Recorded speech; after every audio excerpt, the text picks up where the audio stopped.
This is a 1985 Honda MT50 AD01.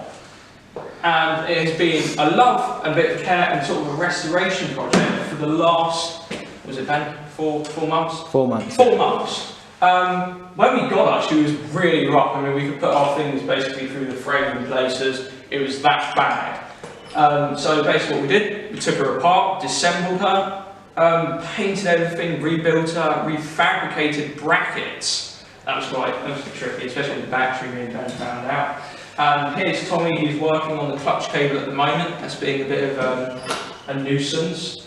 So the point of the project is, I mean, if you go to any dealership and look at pre-owned bikes now that are 2 years old, they've been left outside, and they look like they're 20, 30 years old. If you compare it with this is built with quality, sort of lifetime, sort of in mind when they designed it. It just lasts so much longer. This bike, when I got it, was rough. There's no doubt about it. But it cost me £400. As we stand at the moment, we are £850 into the project. A new twist and go for a 16-year-old can cost up to around about £1,400 to £1,500 for a basic model that's not even branded. If you want a Honda like this, Yamaha, Suzuki, they're about £2,500. Consider this, you can do it yourself. It costs you £1,000 to do it, and at the end, you have a beautiful bike. It will look like this though. Beautiful bike at the end, and it's a classic bike. You're not going to lose money on it, because at the moment these bikes are ranging, the market's very temperamental at the moment, but it's going upwards.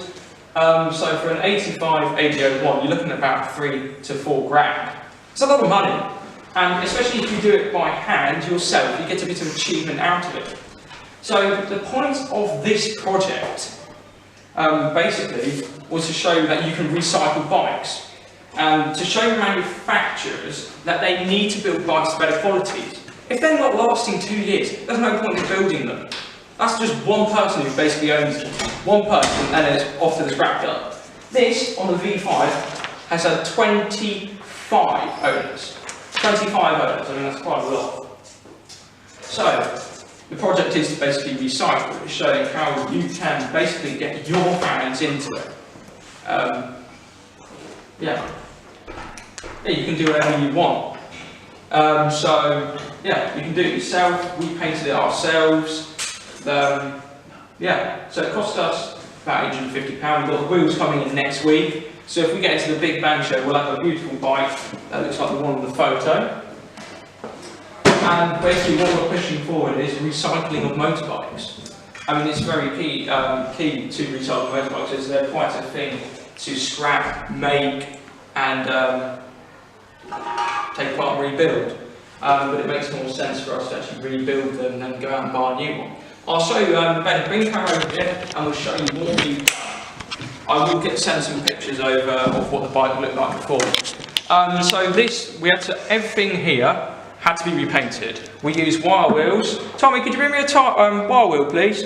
So we used wire wheels to take down the frame, get all the rust out, and then we simply degrease it, put etch primer, sorry, and go from there. So this is what we use. We use wire wheels straight onto the bare metal to take off any rust, corrosion, lumps, dirt, anything. Then we slap etch on it. That gives us a good basis to flatten it off, get rid of the pitting, and spray on top of it. This gives us a nice sort of basis to spray the camera. And then when we spray the final coat on, it comes out like this. It looks really nice. It looks like brand new. Like I say, this bike will be new when it's done. It's ridiculous.